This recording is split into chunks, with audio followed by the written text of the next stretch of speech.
comes in 8 till 9. We get some useful knowledge. Kalodiscopia. 9 till 10. We take a look in Africa and beyond. Africa World Hour with Tsepiso Makwetla. And we close it up with some love. The Hotlines with Shailen Dikumana. 10 till 12 p.m. on Channel Africa. Across borders, across time zones. On air, online. This is Channel Africa. Right, coming up after the news at 9 o'clock, we have On the Move with Palisa and Benjamin. Good morning, Palisa. Morning, Peter. How are you? Always fabulous. Thank you very much indeed. Doing good. Well, let me tell you a story, Peter. If you look, in fact, just outside this window, right, you can see the street right next to us. There's a street coming through, a residential street coming this way. Back in varsity, I went to the University of Johannesburg, the Bunting Road campus on our right, and there's the Kingsway campus on our left. A friend of mine and I went to the library. We couldn't find the book we wanted, so we walked to the Kingsway campus, to that library. Got there, found what we needed, and then walked down through this residential area. And as we were about to reach, a few meters just before the SABC here where we are, we got mugged.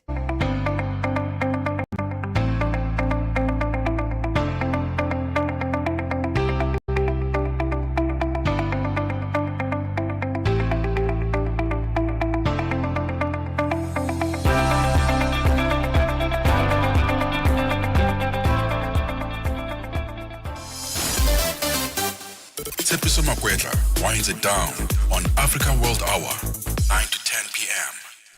And it's a very good evening to you. A warm welcome to Africa World Hour, 2100 hours Central African Time, the Friday edition of Africa World Hour. Stepping into it with Tyler Izzard.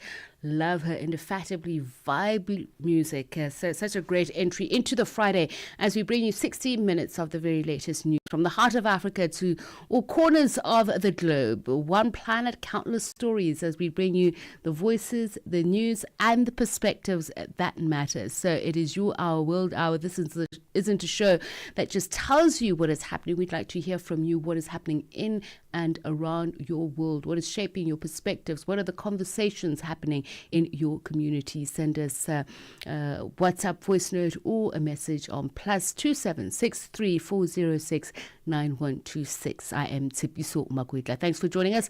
Here's a look at our top stories.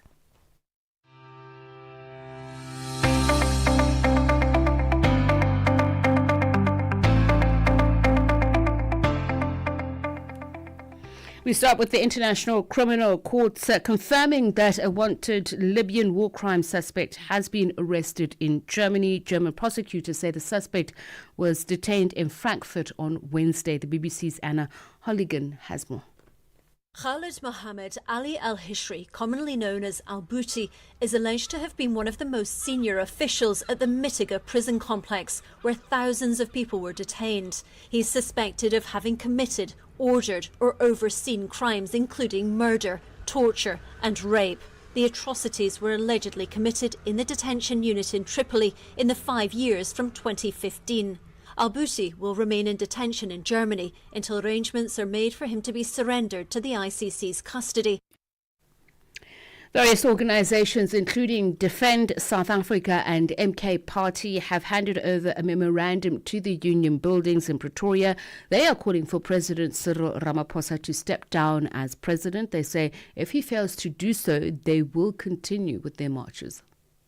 We're going to continue picketing and protesting up until we get him out of the office. So it's the people's voice that's going to take him out of the office, no matter when or no matter how long it's going to take. But the fact is, at the end, we're going to take him out of the office. We need Cyril Ramaphosa to step down because he's the one who makes us the foreigners to be against us.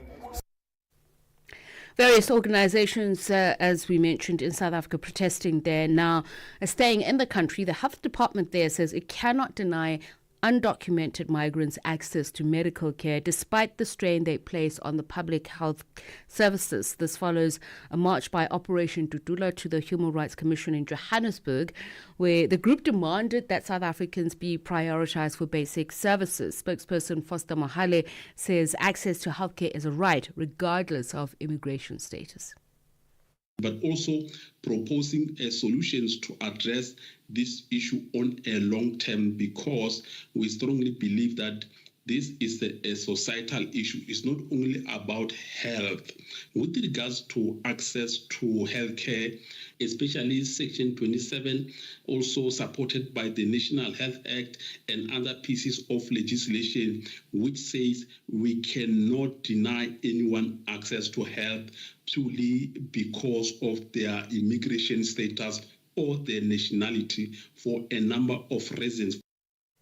Israel says it will allow Syrian security forces to deploy in southern Syria for the next 2 days, citing ongoing unrest in the province of Suwaida.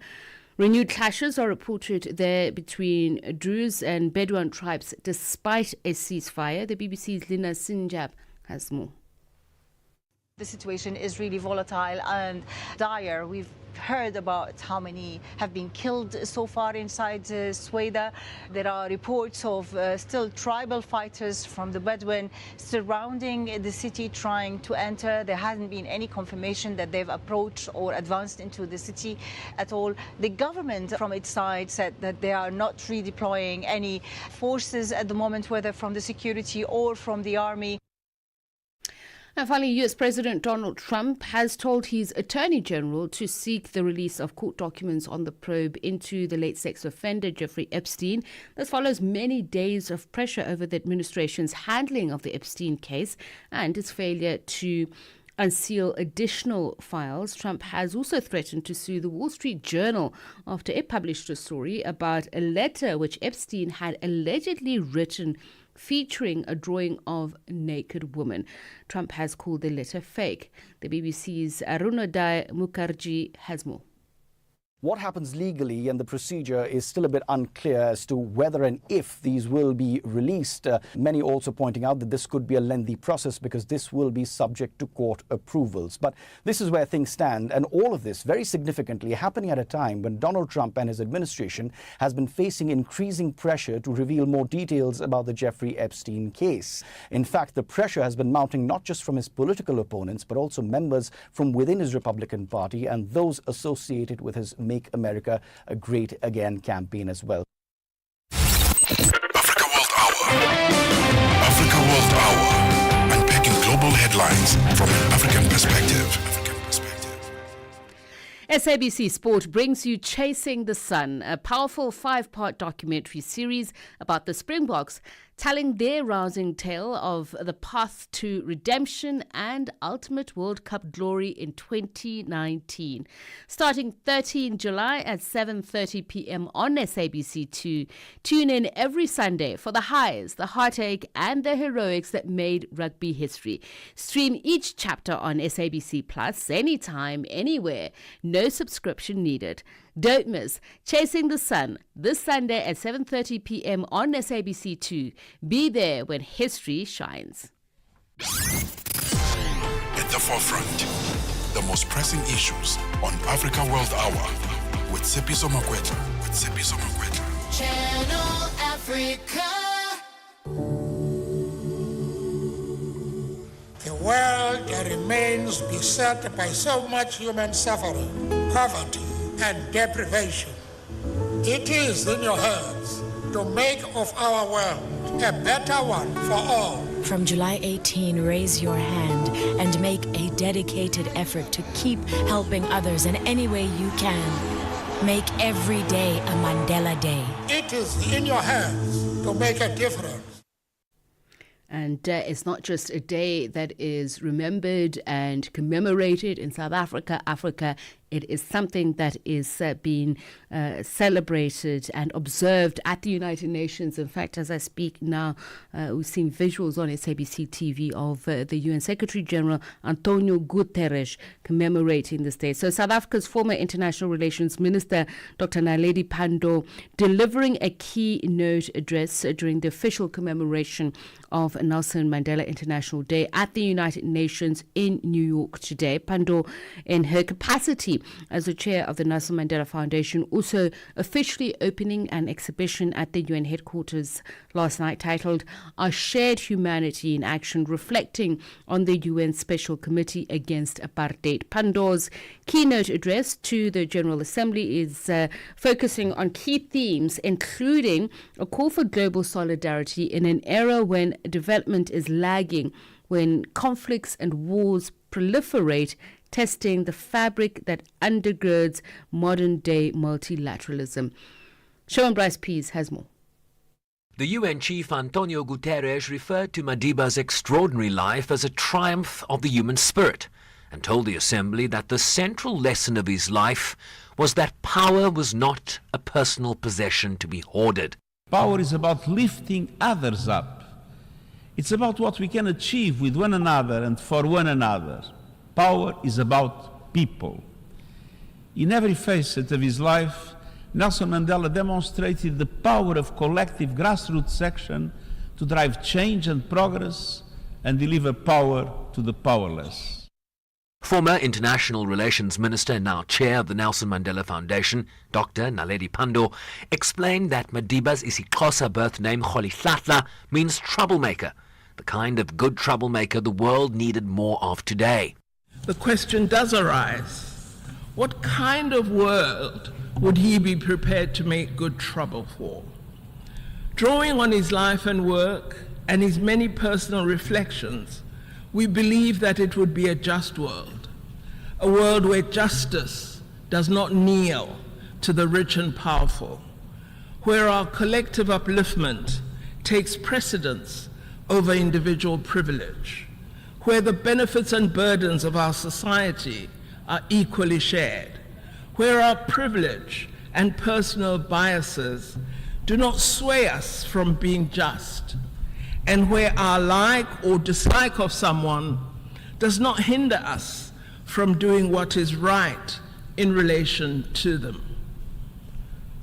President Mandela was a fierce man on matters of justice, but I don't recall one occasion where he was disrespectful or rude to another person.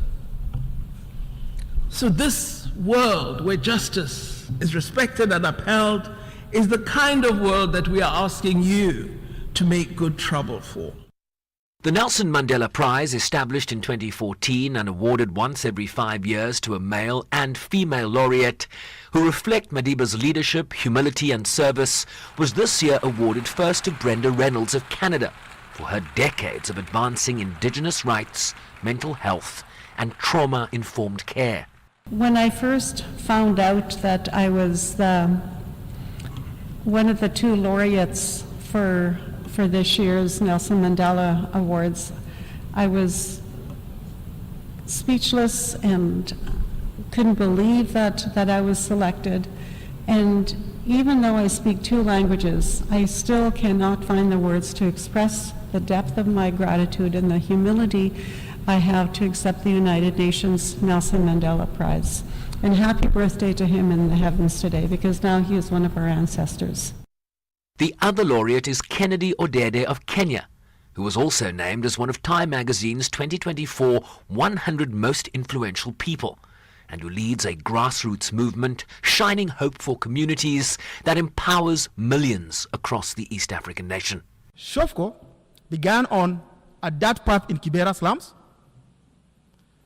a soccer ball, a circle of young people, and a shared refusal to be defined by what the world expected of us. Today, it is a movement reaching millions. But this is not the victory. Our future is not a single program or a new initiative. It is a new architecture of trust, where design begins with dignity, and where leadership flows from those who have lived the reality they now seek to change. We are walking that long road still. Thank you to the many people in this room and those around the world who have walked this road with me and with us. like Madiba, we do not walk it alone. And we do not walk it afraid. Because even now, especially now, we know that he knew, and we must remind one another that no matter the gate, no matter the scroll, we remain the masters of our fate. Living day examples of those who have taken up Madiba's parting words. It's now in your hands. Dr. Pandor also opened an exhibition here at UN headquarters overnight that showcases the work of the UN Special Committee Against Apartheid that played such a catalytic role in mobilizing the international community and UN member states in particular against the policy of racial segregation in South Africa, pointing to its example as what is possible in other long-standing struggles for equity, liberation and human rights, including the ongoing quest for independence and self-determination for the peoples of Palestine and Western Sahara. I'm Shervin Bryce-Pease in New York. And that brings the time to 15 minutes past 9. A very good evening to you. If you've just joined us, you are listening to Africa World Hour, watching it as well. We're live streaming on the SABC Plus app. We are also on OpenView channel. And of course, you'll find us on YouTube, where you can live stream there as well on DSTV audio channel 802. So just coming up on the program, we'll be speaking about Gabon having been restored to full membership of the Commonwealth nearly 2 years after the ouster of Ali Bongo Ondimba. So that coming up. But now let's talk about trade diplomacy, something that South Africa is grappling with at the moment. South Africa facing a major blow to its export economy following the United States decision to impose a 30% reciprocal tariff on most of our exports effective 1st of August, with AGOA essentially nullified and only critical minerals like platinum and chrome spared. What alternatives exist for South Africa? That's the question we asked to research and policy Kevin Tutani, who's been thinking deeply about this. He joins us now. Very good evening to you, Kevin. Thank you so much for speaking to us. So, as you've been ruminating about this, it's being said, and just especially reflecting on the ODA cuts and what the impact has been, that out of crisis comes opportunity. Is it such a watershed moment for South Africa? Right. It's definitely, as far as I see it, is definitely a watershed moment, because look, we're looking at around $4 billion US dollars, which is around 80 billion rand worth of exports in a worst case scenario that are not going to be able to reach the United States of America. So it's quite a thing. Probably, anything around 1% of what they call GDP, which is total economic activity, on South Africa's basis. So obviously 30% tariff hike sounds like a lot, and the president of South Africa lamenting this, saying that it's definitely going to impact our export market. But just give us a comparison, a sense of what will it mean for South Africa compared to countries like Chile, Peru and Brazil.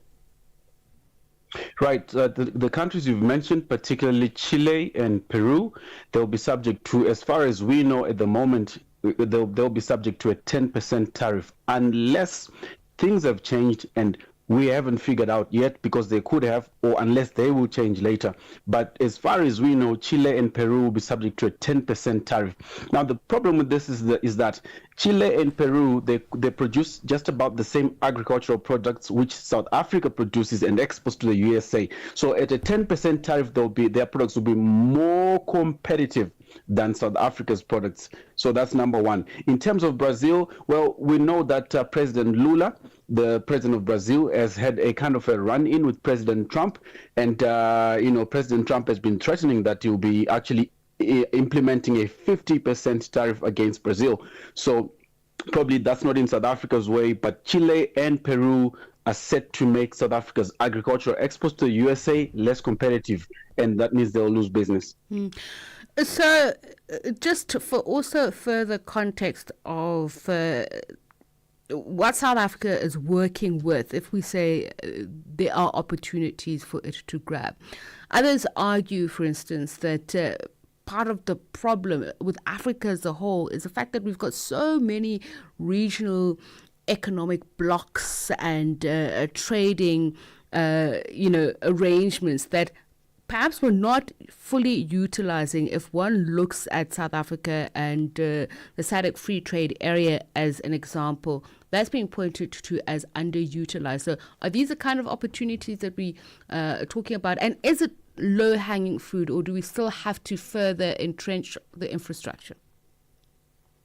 Well, look, you look at what's going on with, for example, the SADC Free Trade Area. Thank you for mentioning that. What we do know is this. In terms of goods, SADC Free Trade Area, what we do know is this. About over 90% of exports from one SADC country to another are supposed to be subject to 0% tariffs. That's what is supposed to be happening in line with the spirit and the letter of the SADC Free Trade Agreement, which is also the SADC Free Trade Area. But what's going on is this. Only 36% of eligible goods for 0% tariffs are actually getting access from one SADC country to another at 0% tariffs, meaning that there's 64% of SADC's trade amongst itself, which qualifies for 0% tariffs, is not actually making use of these 0% tariffs. And why is this so? Mostly it's because a number of agreements this agreement actually, it seems to exist more on paper than in practical. So it needs to be fine-tuned, and a number of issues such as non-tariff barriers, technical barriers to trade, they need to also to be taken out of the way so that you have a greater percentage of SADC trade actually getting to enjoy these 0% tariffs, because without that, you will see that most of SADC's trade, which is 64%, will continue to actually be exchanged as though it's coming from outside of SADC. So there's no point if we don't get to operationalize that FTA properly. I mean, if we look at the AFCFTA, for instance, the intention, the spirit behind that is to use a South African term, make the circle bigger so that Africa benefits from tapping into its own markets. But what are the barriers? And for South Africa, it's been trying, and we've heard the term a lot, diversify, but does it have a lot of to offer, but also would it get reciprocal goods in terms of, because everything has been focused on agricultural products, particularly on the African continent. So if we're to target intra-African markets like Egypt, Algeria, Nigeria, what are we getting from them and what are we giving them that we don't have, and vice versa? Thank you again for that question. In terms of the Africa Continental Free Trade Area, it's actually still being negotiated, so it hasn't been fully operationalized yet. So in the coming years, we're going to see, as the nations obviously have promised each other, through the what they're negotiating, what we'll see in the next few years is this. We're going to see an increased percentage of goods that are being traded, which will be claimed to be getting 0% tariff access into African markets. But what we also know is that we can't trust African Continental Free Trade Agreement to be operational if we are failing to operationalize SADC FTA itself. So that's the issue. So Africa Continental Free Trade Areas promises to increase the percentage of goods trade that will be accessed one African country to another at 0% tariffs. It promises to liberalize trade. It will only leave out sensitive goods. Sensitive goods, we mean goods of a critical importance, that are critical to the relevant countries. So that's what we know. So in terms of South Africa now trading with countries such as Egypt, Algeria, Nigeria, Libya, these four countries, they're the top importers of agricultural commodities within Africa. For example, Egypt is a top importer of cereals. Okay, it imports about 5% of global cereal trade, which is traded in the international market. It grabs 5% of that. Algeria is a huge importer of sugar and sugar products, and then you have as well Nigeria. It's cereals, a bit of meat products, and so forth. Now, then Libya is also a big importer as well. So South Africa can export cereals to this guy to Nigeria. It can export all these commodities to these other countries that I've been mentioning. It can do that. It has capacity to produce sugarcane. It has capacity to produce excess cereal. It has capacity to produce all these other products that Nigeria, Algeria, and Egypt, Libya as well are importing.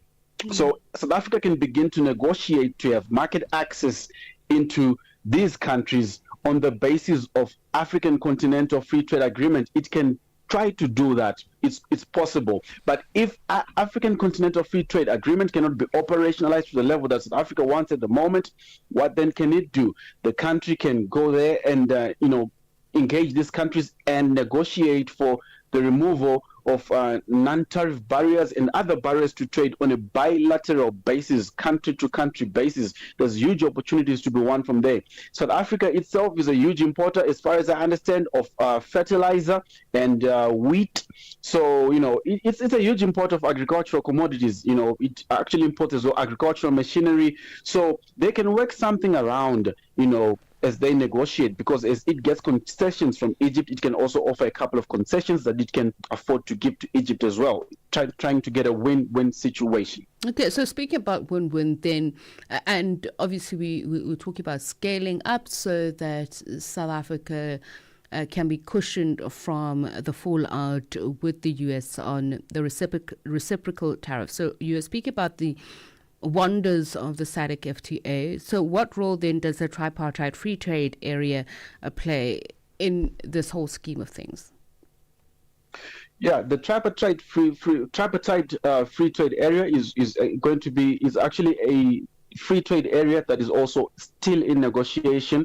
You're looking at it aims to consolidate SADC free trade area and COMESA, which is the common market for Eastern and Southern African states as well. It's also a trade area, and then to integrate these two free trade areas with the East African community, which is also an economic kind of free trade area, economic trade area with preferential trade area as well. So the tripartite free trade area aims to consolidate these preferential trade agreements, the three of them.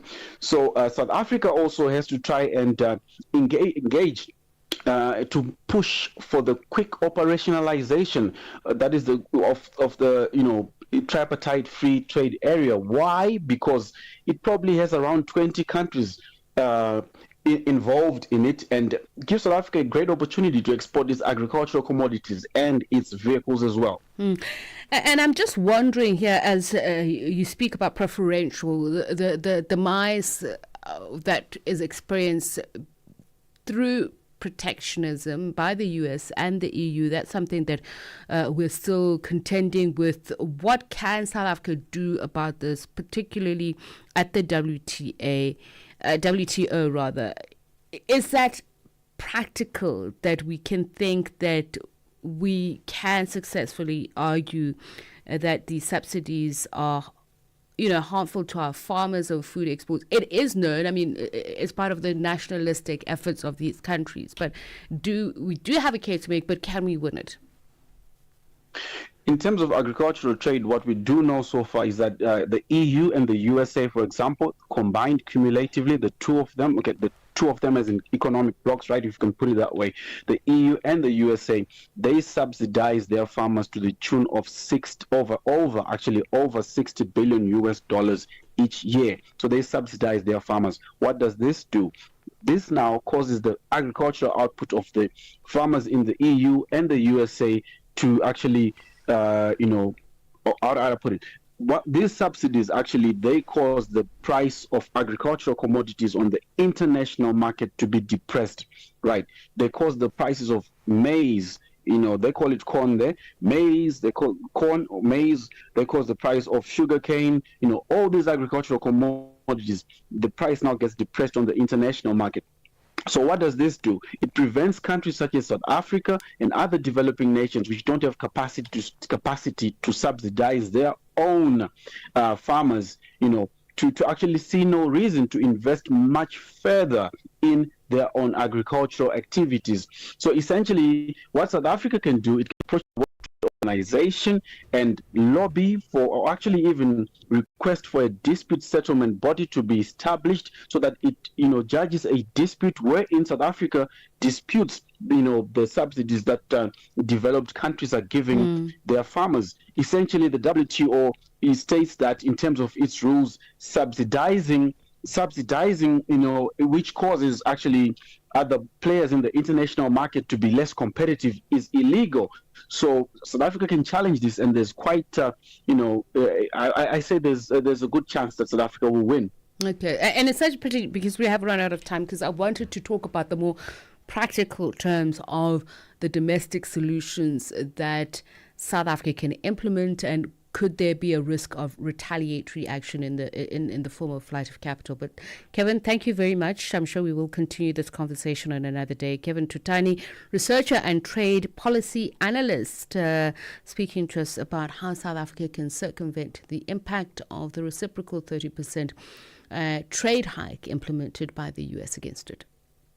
Stella Longwe pamalonje palitu sokoma pano pamalonje kumvera nyimbo za mu Africa kusangalala kupeza moyo akuti kumva moyo kuti kuyenda bwino pano pamalonje ndiyetu apa tili ndikatswiri oyimba ameneyu ndikatswiri wa dziko la Malawi amene akukhala mdziko la South Africa ndipo amayimba amene akuti ndi Big Nick Malawi. Yatusati kuti kodi moyo wanu woyimba ukuyenda bwanji mu Johannesburg? Moyo woyimba ukuyenda bwino wambiri chiliyonse chikutheka ndithu bwino. Ayi aziwoneka chiliyonse chikutheka mofa magrasi anu apa akuti kumenya yonse aziwoneka zoti azikutheka ndithu mu Johannesburg. Malonje panthawi ya 6 koloko kufikira 7 koloko madzulo lowiruka ndi Stella Longwe. The Upside. Your afternoons just got even better. Bantu Biko Street by Simpiwe Dana. Ndi ready. Simpiwe, 20 years in song. So what emotions come up when you hear that, hey, you've been doing this for 20 years now? It almost feels like no time has passed, eh? I just, I know obviously time has passed, but I don't feel it. Even about my age, I'm 45. I always get shocked when I think, oh my God, in 5 years' time, I'll be 50. Because for me as an artist, it's almost like when it comes to certain things, time stands still. And as a result, you find that a lot of artists are very childlike. It helps them to always have a fresh approach to issues.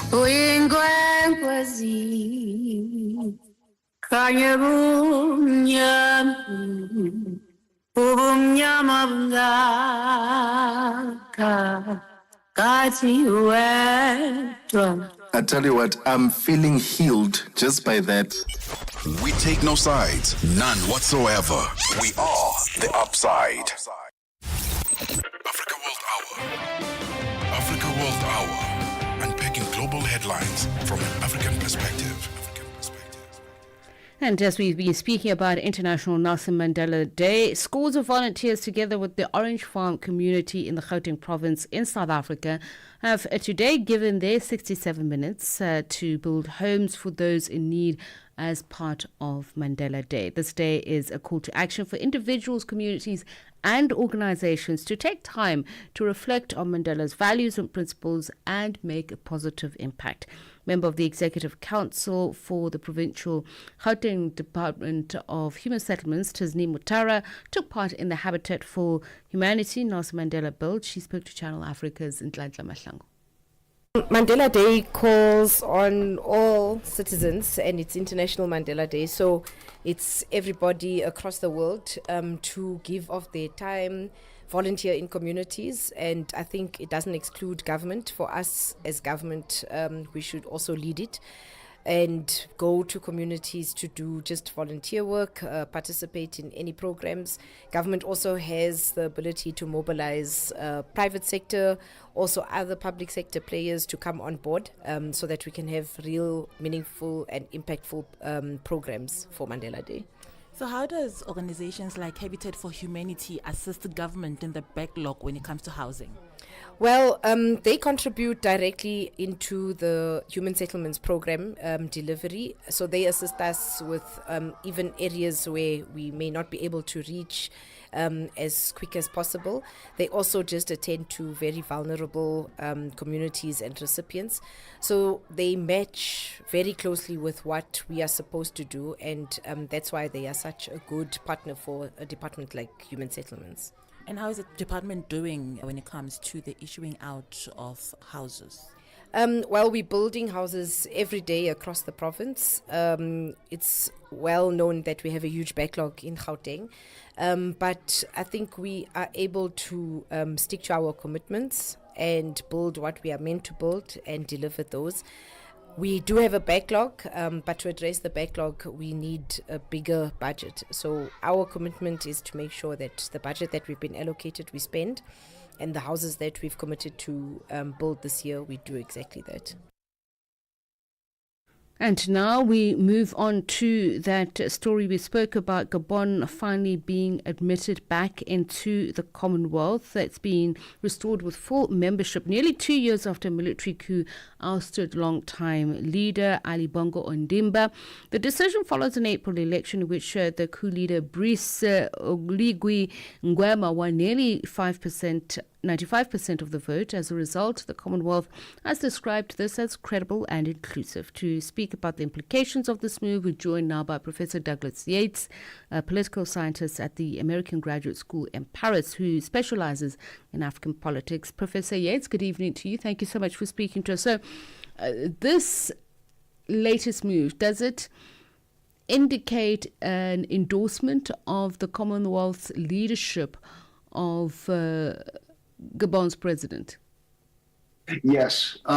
Like almost everyone else in the Western Alliance, Brice Oligui Nguema has gotten his vetting. So when he staged the coup at first, almost 2 years ago, he made sure to send messages to his traditional Western allies, including France, but also Britain, the United States, that he wouldn't go the way of Russia. And then with the region, within the regional organizations, he played ball with everyone. So there was really smooth going with the West African and the Central African neighbors. He went and met with each of the leaders in the neighboring countries. And so he's now with the Commonwealth has a full house. There really is no international organization to which Gabon is a member that is any more excluding it or putting it on a sanction list. And this is because of the election. He civilianized his regime. And I'm going to continue with, and based on your choice of word, played ball, I would then interpret to say played nice with, as you said, the United States, with France and his West African neighbors. There have been questions, though, by some civic organizations and even some of his detractors about whether he's fully implemented democratic means and processes, and how he's even secured himself a place to be able to run for president and win the presidency. So does that mean because he's pleased the right people, he's made the right murmurings, that therefore it is believed that he is doing the right thing? That's right. If what they're looking for, and I believe the Commonwealth statement had said, I will quote, the election largely reflected the will of the people who voted. It's a very minimalist standard. For democracy, democracy isn't only about elections. And the elections, although he had a 95% victory, that kind of percentage is usually suspect. In neighboring Equatorial Guinea, just north of Gabon, they have those kinds of victories, and nobody believes for a moment they're democratic. So there's been a stop and go with him. He ran a coup. It was a bloodless coup. He promised elections. He held them early. At first, he didn't express his desire to run in elections, but he refused to ever renounce that prospect. And when he ran, he systematically eliminated all of the traditional opponents. The person, for example, who had won the 2023 election, Albert Ondo, was disqualified from running because he was too old. Pierre Clave Mangange Musavu, the other longtime opposition leader, was disqualified because he was too old. There was a unionist, a trade unionist, who could have made a good opponent in this election, Jean-Remy Yama. He was disqualified because it was claimed he wasn't Gabonese. He happened to have been born before Gabon was an independent nation state. So the opposition who could have challenged him was eliminated, and that's why he has this ridiculous 95% victory. But rather than saying it's democratic, I think there's a very minimal standard being set for participation in these international fora. Many other members of the Commonwealth are not democracies. And Gabon's kind of met the minimum. You have an army coup. They don't support that. You need to have elections. They should be somewhat fair and free, or as the Commonwealth says, largely reflect the will of the people, and that's acceptable. And so I don't think we can understand this as a vetting of their democracy, but the Commonwealth as an organization is willing to accept that standard because they see benefits having Gabon. And of course, Gabon sees benefits of belonging to the Commonwealth. And I want to take then this further and say, what does it say about the British Empire itself, just in terms of how it sees Africa? As you say, they're willing to overlook or accept those minimalistic standards of democratic norms for Gabon. Does that apply to Africa as well, as long as it can benefit from these African countries? Yeah, so in other words, there's something a little crazy about having these two former French colonies, Gabon and Togo, or former German colony, brought into the British Commonwealth. The British Commonwealth was, of course, designed as a transition of the British Empire into a new volunteer organization. And so having countries that weren't part of the British Empire be members is kind of a strange thing, right? If you think about it. Why are we doing this? So I think the reason Togo and Gabon were accepted was, of course, their leaders lobbied very hard to qualify, and the door was made open. But I also think Boris Johnson was interested in trying to prove that Britain could leave Europe, that Britain didn't need Europe. It had, among other things, the Commonwealth. And so the eagerness to accept countries that were not part of the British Empire into this organization does say something about the British Empire, but certainly not what perhaps Boris Johnson would like to have projected. And just finally, to look at what that then means for the role and the relevance of the Commonwealth in the current geopolitical environment, particularly if we're talking about multilateralism. Yeah, so of course it wasn't Brice Oligui Nguema who applied to join the Commonwealth. It was his predecessor, Ali Bongo, who had moved his family and his fortune to England. So all of Ali Bongo's kids were educated in British public schools in England. So now Brice Oligui Nguema has inherited this membership. What does it say about the legacy of the British Empire? Well, in the sense that they'll be able to benefit from schooling from English educators coming from participating in head of state conferences in a multilateral forum. It's beneficial for Gabon to belong. But I think this diluted empire organization is neither what it was originally intended to be, an instrument of British foreign policy, nor an entirely open system like the United Nations. It's a hybrid. I think it provides heads of state with a forum where they can travel and meet other heads of state. And that's provided for a lot of very progressive anti-British policies to be advanced. King Charles is, of course, still the nominal head of the Commonwealth, and Britain still has a lot of funds that it can provide to poor African countries. But I think also there's just a prestige factor that, for better or for worse, Britain, the Crown, and the Commonwealth offer something classy that many countries want to belong to. And that's a bit of what's left of the British charm, if not the empire. And that is, as you say, the allure of the historical ties of the monarchy. Thank you so much for speaking to us. Much appreciated. It was a pleasure. Professor Douglas Yates, a political scientist at the American Graduate School in Paris, who specializes in African politics. Africa. It's time to plug into the heartbeat of the continent. Tune in to Channel Africa, your go-to radio station that broadcasts in 5 different languages. L'Afrique du Sud célèbre la journée nationale du Kabla hujaitwa kwa jina la Double K or more of our forests have been destroyed. Partido Africano da Independência da Guiné. See, Channel Africa represents every corner of this amazing land. From Lagos to Cape Town, Nairobi to Dakar, we've got you covered with the freshest news, music, and cultures. So, turn up the volume, feel the rhythm.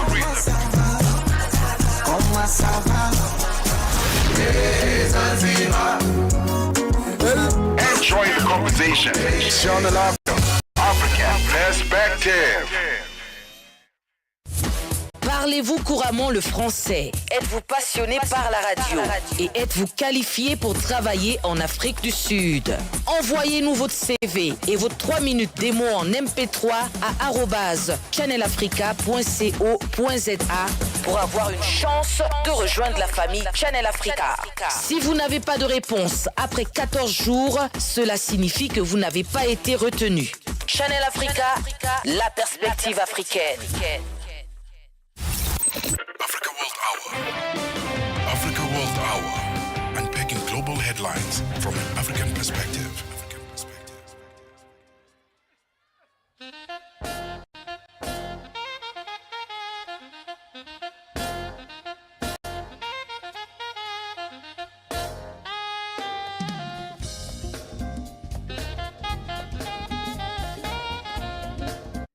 By 2 guys, and we got mugged in front of a group of men doing construction in one of those residential houses.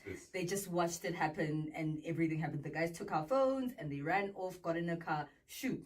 We're obviously devastated. They went on to do the work that they wanted to do. So we're speaking about, I'm telling you the story because in the first Hint hour, of what we're about for our 2140 feature today. Well, my friend, we are about to educate you. We are giving you a double dose this evening of Moreira Chongisa.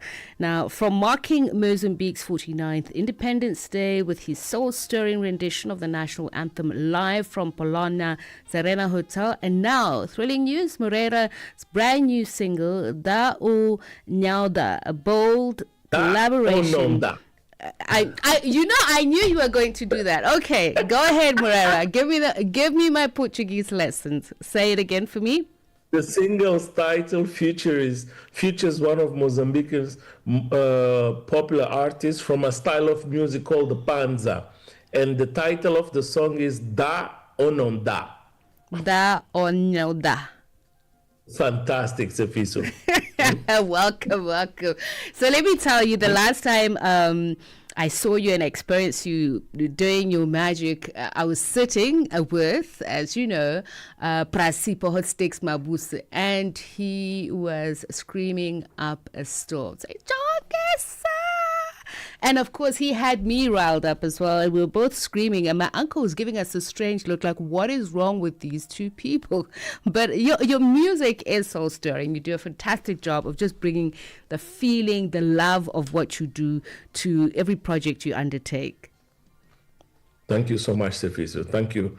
I think that's our mission. It's our purpose as Africans to enhance the best that we have, okay, culturally, socially, etc., etc. And you always say in culture we trust. So was that what you were imbuing into, for instance, Independence Day? Every time you do that, your 2014 live rendition, I won't pronounce it because I know you'll correct me, but you can tell my audience what that is. But is that what is your philosophy, what you want to do with your music, inculcate that pride? Okay, Tsepiso, there are two things. 1960 is considered the year of Africa. Ghana being one of the first, if not the first African country to become independent. Do we agree on that? Oh, yes. Africa has been colonized for many centuries. I don't have to remind no African about that. Okay? So, Mozambique, just a week ago, 2 weeks, 25th June, we celebrated the 50th anniversary of our independence. 50. We became independent 50 years ago. But culture is not just music, it's not just sculpture, it's people. When I say in culture we trust, what I mean is in our people we trust. Because me, Moreira William Shongisa, being a Mozambican, okay, I lived in South Africa for 19 years. Whatever music I do, whatever I express myself is a reflection of my experiences, my identity, my ideology, my religion, etc., etc. So when I say in culture we trust, I say in people we trust, in our people we trust. The liberation, why did I speak about Mozambique becoming independent 50 years ago, and we celebrated this year with a new president? We have a new president in Mozambique, a young president who's not even 50 years old. Can you imagine? It's very interesting, right? Which means that there is hope, okay, for prosperity, okay, for growth. And the first aspect of culture is people. And South Africa is a good example of that as well. Do you understand? I had the privilege of seeing things that I could never imagine that it have happened. Okay, so in culture we trust is in our people we trust, because we are just messengers. If I play the trumpet, she sings, he paints, he does photography, you're an actor, you're a drama, etc. It's just a reflection of what we are. Okay? Moreira, let me just jump in here, because I want to follow up with that bit that you talk about cultural diplomacy. I know it's something that you take across the world wherever you go. You talk about seeing things wherever that you never would have thought you'd seen before. Talk to me a little bit more about it and what you leave behind. I know you've received various awards in the United States and many other countries across the globe. Talk to me about South Africa. There's the summons there from South Africa. Yeah. Listen, today, the world, we are about 8 billion people, according to the stats or the last census, 8 billion people. And 80 to 90% of these 8 billion are young people. Mozambique in particular, not just Mozambique, Africa in general. Young people are the future of this beautiful world we live in and this beautiful Africa we live in. Looking at revolutions started with young people. You can speak about industrial revolution, you can speak about revolutions against colonization, etc., etc. But today, we always lived in a globalized world. But today we are exposed because of social media, different mediums of communication, not just speaking about like what you do in traditional television, but we are all over. And with cell phones today, information in America, in India, in Ghana, in Nigeria, in South Africa, and Mozambique is available in real time through social media. So it's our responsibility to drive the narrative of what we want the world to perceive as what we are, starting from our communities that become our families, okay? Exposing our ideology. So cultural diplomacy, I use my music, I use my saxophone, I use my producing skills, I use my background in ethnomusicology to tell a different story, or the real story, on my own view. Because today, people are free to choose what they want to see. When you look at Africa today, Tsepiso, it's just corruption all over. I'm not saying no. I'm not saying that there's no corruption. I'm not saying that. But if you come to Mozambique, I'll take you to Gorongwaza. If you go to South Africa, you go to Kruger. You go to Cape Town, you see different nuances. Why? Because we don't drive the narrative. So my cultural diplomacy, when you see me doing talks in America, in France, whatever I go, is to share that, hello guys, that's not the only perspective of my continent and in particular of my country. I don't know if you understand what I'm saying. No, I do, and you're very passionate about it, Moreira. And I want I have no choice. So let's talk about that activism, right? And that sense of purpose, how you would take music. And I want to look at the legacy of Panza. Tell us a little bit more about that genre of music and how you're blending it with jazz and working with the artists that you do to then tell a glorious history that is obviously confronted with the reality today, but there's still something worth to celebrate, that we must carry that heritage along with us as young people. Definitely. When you speak about Panza is an urban sound, okay, that derives from various mixtures of traditional sounds, okay? And this is young people. Like, remember, there's an artist I love in South Africa very much. May his soul rest in peace. Double HP, remember? No, yeah. Do you get what I'm trying to say? You know? So if you look at Panza, you can look at what Hip Hop Pantsula was doing, Double HP, and many others, TKZs, etc., etc. It's traditional sounds that there's one aspect that you have to remember. Human beings are not static and dynamic. Okay, we evolve, we'll transform, we adapt, and we borrow. We borrow ideas, okay? But our essence, our ideology, our tradition, our heritage will never leave us. It doesn't matter if I do hip hop, if I do Afrobeat, if I do jazz, our essence is within us. That's why I say to you that the first aspect of culture is people themselves. So Panza, it's a genre of music that has made a commitment with some of these artists like Mr. Kuka, which is the one we're launching next week, Friday, okay, with a song Da Onom Da, which will come to Maputo and dance. But there's others, DJ Ardiles, Zico, DJ Junior, etc. I'm not saying that we don't have other genres of music that appeal to young people. But Panza in particular, and with my experience in South Africa, where I saw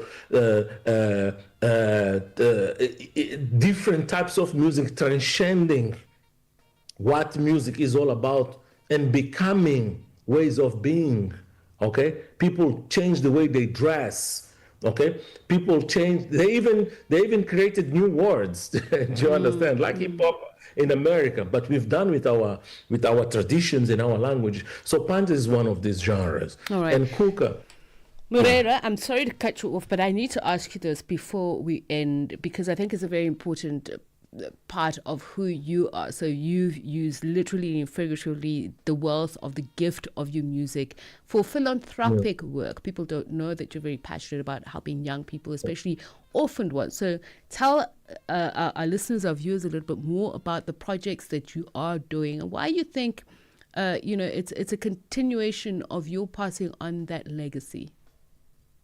It's very basic, because I am what I am because people helped me. People shared with me. And because of that, I have to tell you, we just created the Moreira Shongisa Foundation.